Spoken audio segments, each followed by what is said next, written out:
So are Williams finally going to announce their second seat in Formula One this year? Who's it going to go to? Are they going to give it to Kubica? Are they going to give it to Di Resta, Wehrlein, Sirotkin? Who are they going to choose? Are they finally going to tell us? Well, not yet, but it does look like Sirotkin, and I'll be going into that story and much more on this episode of the F1 Williams Rundown. News.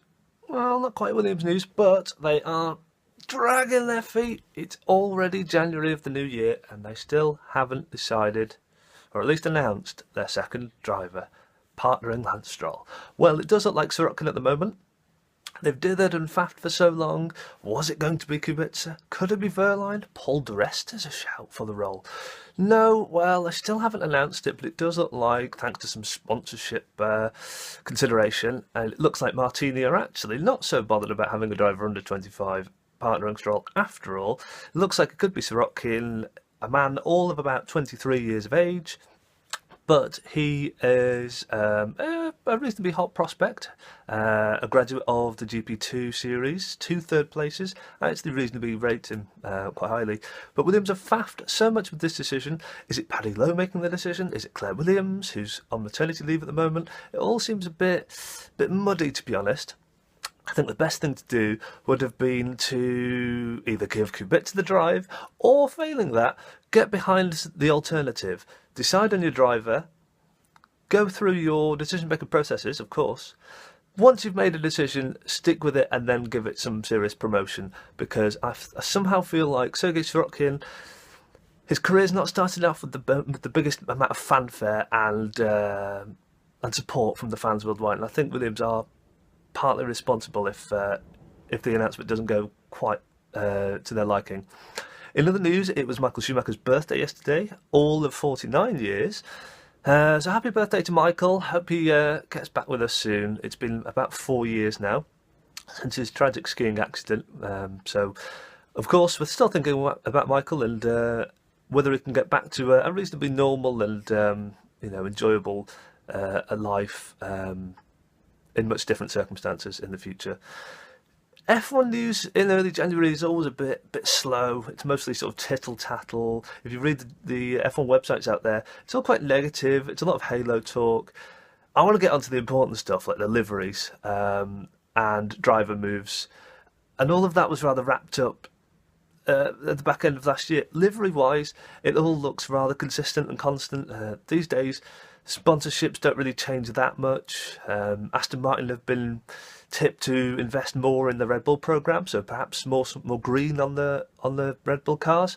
I hope so. I hope they're not just teasing us with a slight green tint on the side pod or something. I want something quite major, like the Force Indias have become. So apart from some very minor livery changes and sponsorship changes and a big daft halo stuffed on the top, I don't think there's going to be a great. There are still some contractual manoeuvrings to be discussed. Daniel Ricciardo still hasn't put pen to paper on any kind of extension on his deal beyond the end of 2018. This could be his last year in Red Bull.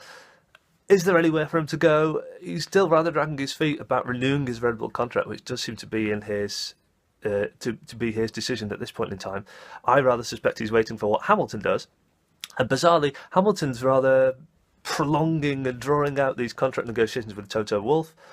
Toto Wolff said, we're happy to have Hamilton. Hamilton's reciprocated. It just seems to be a big colossal waste of time. We all know Hamilton's the first driver, even if it doesn't stipulate it. He's going to be on a very handsome amount of money, and if he wants to carry on driving, he will do, and he'll sign a contract for 5 years. If he doesn't, he'll retire. I'm really bored of the Hamilton situation. I think he'll carry on for a long time, and I think he'll carry on in the current situation that he's in, not signing a piece of paper, and then having 100 news articles dedicated to that. If Sirotkin is signed to Williams on a 2-year deal, as it's widely speculated to be, where does that leave Kubica? Where does that leave the other drivers? Well, Kubica and that big campaign with Rosberg behind him as his potential manager, it looks like that might be a bit on ice, really. They might bide their time. Possibly some Formula E options could open up. He might go back to rallying. It really depends on what Kubica's interests, where his interests lie at the moment, because I do believe they have a financial package behind them to explore other options. It could be the case that Williams could reveal something that is quite a big issue in terms of Kubica's potential chances, rather than just financial. You would hope that it's something legitimate, but at the same time you do want to give Kubica every chance to pursue his F1 return dream. I think he'll probably end up in somewhere like NASCAR eventually, or possibly Le Mans. He's obviously a very talented driver still, and ultimately I think he'll still find a solid future, even if it's outside of Formula One. Pascal Wehrlein and Danny Kvyat, they're in a rather similar situation. They've been unceremoniously sort of ditched without great reason from their teams. You could argue that they've both been given a chance, but when you're in particular in Wehrlein's case, when you're in a back of the grid team, I don't think you really have that much time to shine in a Sauber or a Manor.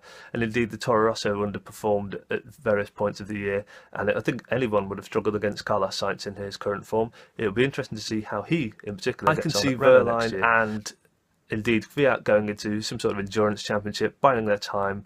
It's a matter of time before one of the current crop of Formula One drivers makes a mistake, too many, and they get ditched. They'll be on the sidelines coming in to rescue it with their reasonably present and up-to-date experience. I can see them waiting for another chance, just as Brendan Hartley has been waiting on the sidelines. I think there's a chance for Wehrlein to come in a similar sort of capacity after. So that just about wraps up the first episode of the F1 Rundown. There's not been a lot of F1 on, so there's not much to run down, but in the coming weeks I'll hopefully keep you updated with more interesting news articles. Coming up on this channel, I'll bring you a racing preview and prediction series with every race of the season. Planning to go to Silverstone this year, so I will document all of the goings-on and what it's like to attend a race and things like that coming up in the season. I do genuinely think the 2018 season is going to be pretty good. I think 2017 was a big improvement on 16 and 15. And I'm genuinely positive and optimistic going forward. I just wish that we got a bit more interesting news coming up, because so far it seems like everybody's working 20-hour shifts in a factory and we're not really seeing anything interesting or particularly positively coming out of the sport in recent days. The only thing we've had to chew on is a new logo and really a bit of faff with the Williams team. So hopefully that improves, and I'll be there to bring you all the news and information as it comes.